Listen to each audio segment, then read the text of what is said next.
Hi అండి, నమస్తే. ఈ టిప్స్తో గంటల్లో చేసుకునే పనులను చాలా తక్కువ టైంలో ఈజీగా చేసుకోవచ్చు. వెల్లుల్లి రెబ్బలను మనము అలాగే ఫ్రిడ్జ్లో స్టోర్ చేసుకున్నాం అనుకోండి, అవి త్వరగా పాడైపోతాయి. ఇలా స్టవ్ ఆన్ చేసి జల్లి గిన్నెను స్టవ్ పైన పెట్టేసి ఈ వెల్లుల్లి రెబ్బలను అటు ఇటు తిప్పుతూ వీటి కలర్ అనేది ఇలా కొద్దిగా మారేంత వరకు మీడియం ఫ్లేమ్లో కానీ లో ఫ్లేమ్లో పెట్టుకొని వేడి చేయాలి.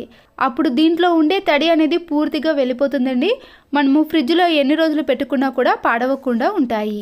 ఇంట్లో వేస్ట్గా ఉన్న నాప్కిన్లు కానీ వాటిని టవల్స్ ఉంటాయి కదండి, వాటిని ఇలా తీసుకొని వీడియోలో చూపించిన మాదిరిగా కింది భాగాన కొద్దిగా మలుచుకొని మధ్య మధ్యలో గ్యాప్ ఇచ్చుకుంటూ స్టిచ్చింగ్ వేసుకోవాలి. చివరి కొన భాగాలు కూడా స్టిచ్చింగ్ వేసుకోండి.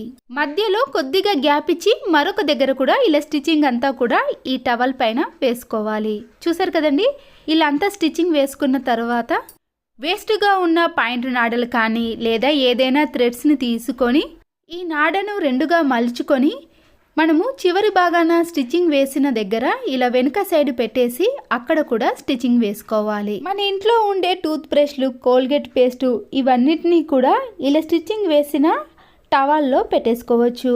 సోప్ని కూడా మనము ఇలా చివరి స్టిచ్చింగ్ దాంట్లో పెట్టేసామనుకోండి, మనము బయటికి ఎక్కడికైనా టూర్కి వెళ్ళినప్పుడు కానీ ఇంకెక్కడికైనా ఇలా తీసుకెళ్లాలన్నప్పుడు ఈ టవల్లో ఇలా ఈజీగా పెట్టుకొని ఎక్కడికైనా తీసుకెళ్ళవచ్చు.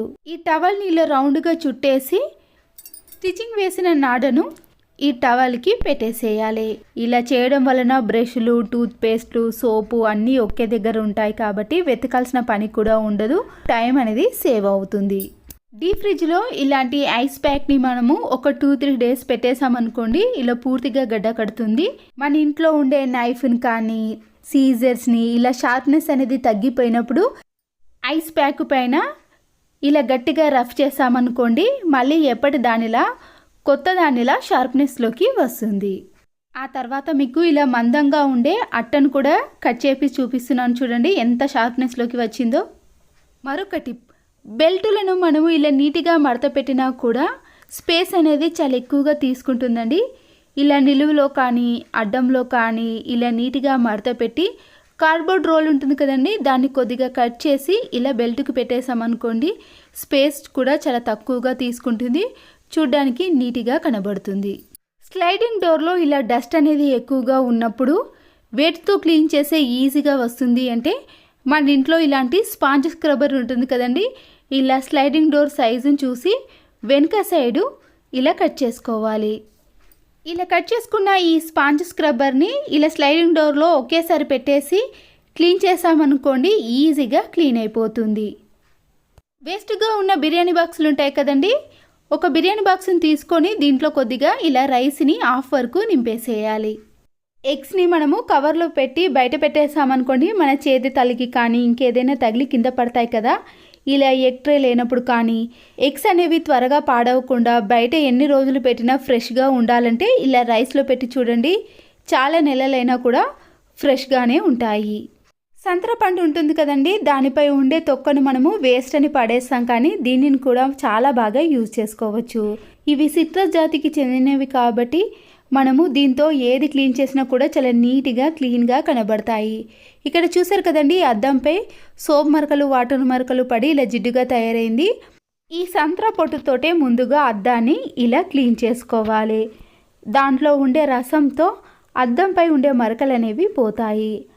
ఆ తర్వాతనే మనము ఏదైనా ఒక పొడి క్లాత్తో ఈ అద్దాన్ని తుడిచేసామనుకోండి, అద్దంలో మన ప్రతిబింబం అనేది చాలా నీట్గా క్లీన్గా కనబడుతుంది. వాషింగ్ మిషన్లో బట్టలు వేసినప్పుడు పైన ఆరబెట్టేటప్పుడు క్లిప్పులు అనేవి తక్కువైనప్పుడు ఇలా పెన్ క్యాప్లు ఉంటాయి కదండి, ఈ క్యాప్లు కానీ టిక్ టాక్ పిన్నులు ఉంటాయి కదండి, ఇలా బట్టలకు పెట్టేసామనుకోండి, గాలి ఎంత వీచినా కూడా బట్టలు అనేవి కింద పడిపోకుండా ఉంటాయి.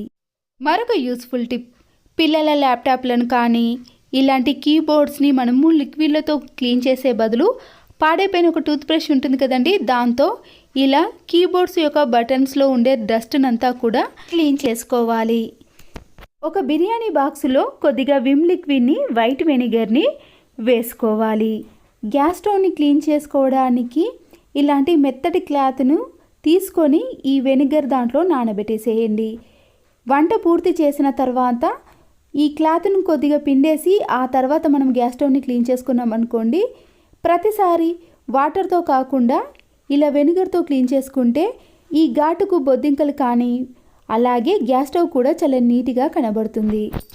తిరిగి మళ్ళీ ఈ క్లాత్ను వాటర్తో క్లీన్ చేసుకొని ఇలా బిర్యానీ బాక్స్లో వేసుకోవాలి. ఎప్పుడైనా గ్యాస్ స్టవ్ని క్లీన్ చేసుకోవాలి అంటే ఇలా ఒక 2-3 డేస్ వరకు యూజ్ చేసుకోవచ్చు.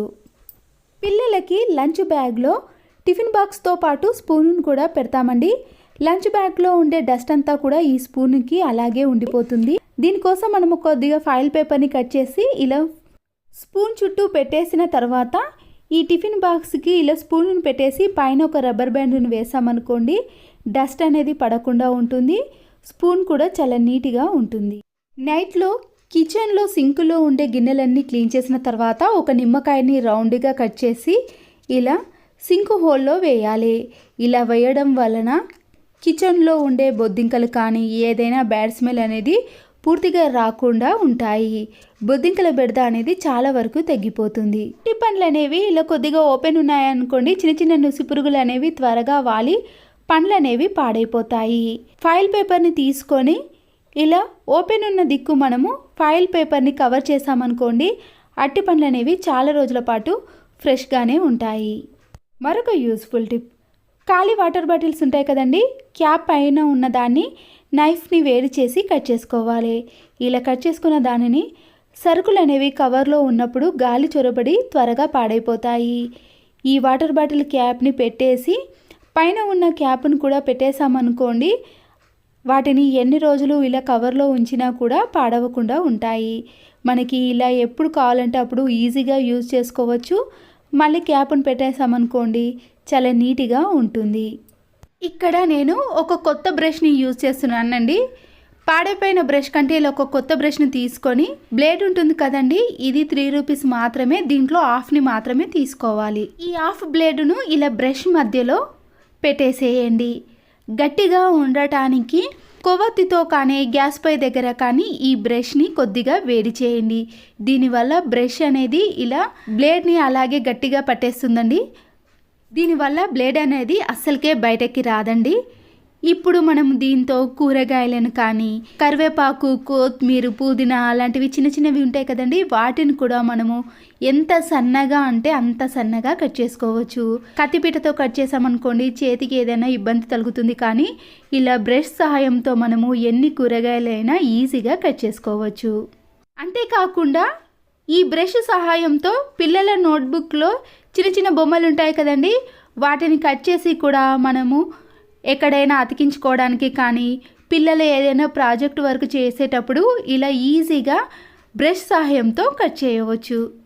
పిల్లలకి కూడా చేతికి ఎలాంటి ఇబ్బంది లేకుండా ఇలా ఈజీగా బ్రష్ సహాయంతో కట్ చేయవచ్చు. ఇలాంటి డయాగ్రామ్స్ అనేవి పిల్లలకి సంబంధించినవి వాళ్ళ రూమ్లో ఇలా డబుల్ గమ్ టేపును వేసి అతికించుకోవచ్చు. బ్రష్కి ఇలాంటి క్యాప్ వస్తుంది కదండి, ఆ క్యాప్ని పెట్టేసినా కూడా మనము ఎప్పుడు కావాలంటే అప్పుడు ఈజీగా యూజ్ చేసుకోవడానికి వీలు ఉంటుంది.